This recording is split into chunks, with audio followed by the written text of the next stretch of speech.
What does a morning look like for you at the moment? Have you got a routine of some kind? Yes, I run every single morning. So that's what time are you up? When are you waking up? I'm up about 5:30. So every morning starts with a run. And that's because that's the one thing I hate to do more than anything in the world. So that's like my cup of coffee. And I'm all about armoring yourself. So the second you leave your house and the second you open your phone, the second you do any of that, you are now letting in poison and cancer. So I make sure a lot of things you can't avoid. So as I get up, I start to armor plate my mind and body. Like a person's going to war, you put your body armor on. That's what I'm doing on that run. I'm waking up and I'm giving myself all this armor. So when I come out in the world, now look at that phone, I'm ready. I'm not waking up late. I'm not rushing around. I'm not disorganized because I know I'm going to get hit in the fucking mouth. There's an art to getting hit in the fucking mouth. And that is why these things are important. You have to wake up and you have to give yourself belief. You have to give yourself confidence. So it starts with that run. So after the run, I come home, I eat something small. How long's the run typically at the moment? Nowhere under 12 miles. So 12 miles is the minimum. And what are you getting that done in? How long? It depends. Right now I'm running heart rate. So I'm running like 8:15s, 8:30s because I'm retraining right now. Because what's that? Is that zone 2 for you? Zone 2. Yep. Because of the leg surgery I had. So I'm going back, starting from scratch. So anywhere from about 1:30 to 2 hours, I run every day. Mm-hmm. So you're fasted on the morning? Yes. Up, straight out? Straight out. 90 minutes to 2 hours of running, back, yep. Eat, and I'm in the gym. So, and then after that, to whatever's on the plan for the day. That's how that works every day. Are you still doing your stretching? Because you've got every 2 night. hours of... Every night. 2 hours of meditation, mm-hmm. 90 minutes to 2 hours of running. Mm-hmm. How long's the gym session? Depends, 45 to an hour and a half. Okay. Mm-hmm. Stretching, meditation, run, mm-hmm. eat, mm-hmm. gym. Mm-hmm. What? Is that my missing, Jennifer? Oh, yeah. Yeah. Forgot about that.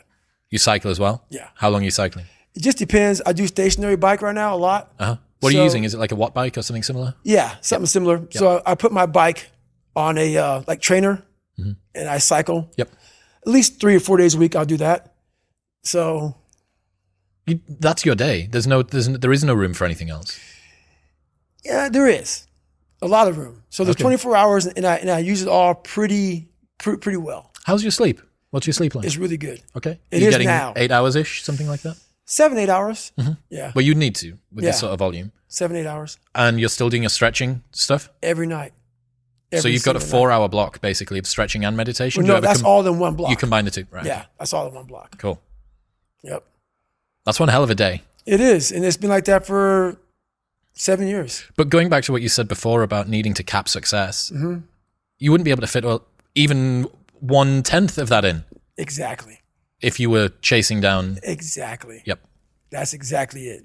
So if all that's fucked up, that's why I got to cap success because I can't put that in. And that's my growth factor. So, that's my human growth factor. You said before about how you build up self-esteem and confidence and stuff. Mm-hmm. And there's this quote from one of my friends, Alex Hormozy, that says, you don't become confident by shouting affirmations in the mirror, but by having a stack of undeniable proof that you are who you say you are. Outwork your self-doubt. Yes. That's nailed. Nailed. Completely nailed. Yes. Because a lot of people will, and some of these motivational people out here, it's the funniest thing in the world to me. They'll go and say, when you wake up in the morning, pound your chest. Fucking look at yourself in the mirror and do all this fucking bullshit. I hope it works. What works for me is that everyday resume, the things I know I've accomplished, the things I know I've done, real hard work, the real calluses on my mind, the real calluses on my hands.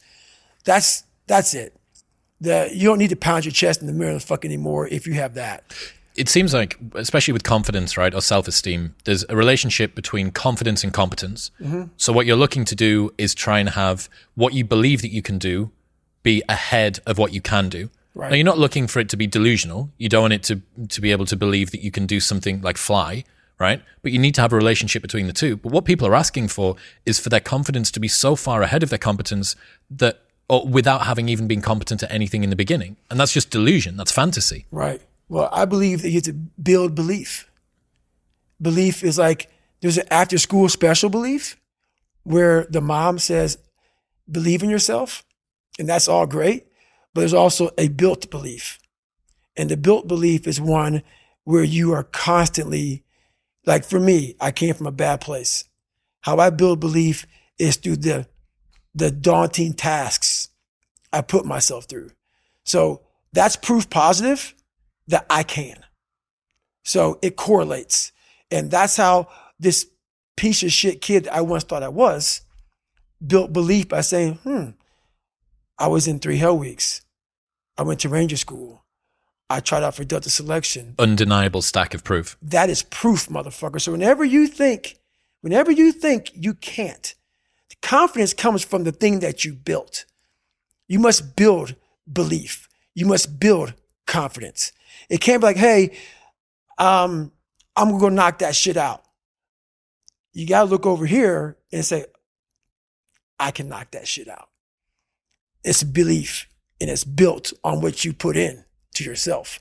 Another friend sent me a message this morning knowing that we had this big thing that we've been working toward for a long time today. He said, Nietzsche said, I know of no better life purpose than to perish in attempting the great and impossible. The fact that something seems impossible shouldn't be a reason to not pursue it. That's exactly what makes it worth pursuing. Where would the courage and greatness be if success was certain and there was no risk? The only true failure is shrinking away from life's challenges. Nailed that one also. 2 for 2. Nailed that one also, man. Yeah, it's that dealing with laziness and self-doubt thing, I think. And I do wonder how many people use the look in the mirror, pound the chest, stare into your eyes, say your affirmations, don't get the results, and then lose confidence. Well, that's part of it. A lot of it is limited horizons. Limited horizons are like, I use me as an example always. I came from a small town in Indiana where there was a handful of black families. And a lot of people in that town, when you come from a town of 8,000 people, it's like we had a local plant, Great Dane. And you're like, you know what? I want to work at Great Dane and get a house next to my mom. That's what you know.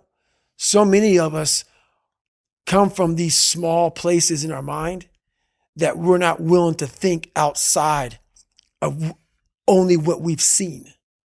Our mind works in such a small compartment. And one thing I was able to do was to dream. Many people, but don't make dreams your fucking master. But I was able to dream outside those fucking 4 walls of that small town. And until you're able to really put yourself into that dream, but don't make dreams your master, that's where you truly become what you're destined to become. What do you mean, don't make dreams your master? A lot of people sit back and they dream about being a sports figure, or dream about being a SEAL, or dream about being an astronaut. And all it is a motherfucking dream. They don't put the work behind the dream. That dream has become their fucking master. When you become the master of your fucking dream is when you say, I want to go be a Navy SEAL. And you say, okay, I'm going to lose 106 pounds in less than 3 fucking months. The dream was the one thing I thought about, and the dream was now gone. Now what comes in, the dream goes away, and the fucking laundry list of fucking details and tasks come up. Gotta do this, gotta do this, gotta do this, gotta do this. That's when you become the master of your dream. So a lot of people out there dreaming. Ryan Holiday says, talking about the thing and doing the thing vie for the same resources. Allocate yours appropriately. That's it. That's it. That's the way it works as well. That's the way that the brain works. You can actually get these kicks of dopamine by telling your friends about, I'm going to be a Navy SEAL. I'm going to start my training next week. It's going to be great. I'm going to feel like this. It feels good. It feels good to talk about that shit, man. It actually makes you feel good, makes you feel proud, all that shit. But guess what happens? That alarm clock goes off at 4 a.m. to train. I don't want to be a SEAL today. Or I don't want to be whatever today. I'll start tomorrow. And that's the usual pattern of people's lives. That's why I talk about clearing out the mind. Until you really want to do something, you always get to be a talker. You always get to run your fucking mouth. This episode is brought to you by Element. Element is a tasty electrolyte drink mix with everything that you need and nothing that you don't. I've replaced my morning coffee with Element every day for over 3 years now, and I've never looked back. It means I've optimized my hydration, my brain feels better, I'm not getting mental fog, and it's helping me to curb cravings if I'm fasting throughout the day. Even Video Guy Dean uses it. My favorite flavor is the orange. That in a cold glass of water upon waking feels really, really good. It's a science-backed electrolyte ratio of sodium, potassium, and magnesium, which helps me to feel at my absolute best all day. Also, they have a no BS, no questions asked refund policy, so you can buy it and try it for an unlimited amount of time, and if you do not like it, they'll give you your money back, and you don't even need to return the box. That's how confident they are that you love it. Head to drinklmnt.com/modernwisdom to get a free sample pack of all 8 flavors with your first box. That's drinklmnt.com/modernwisdom.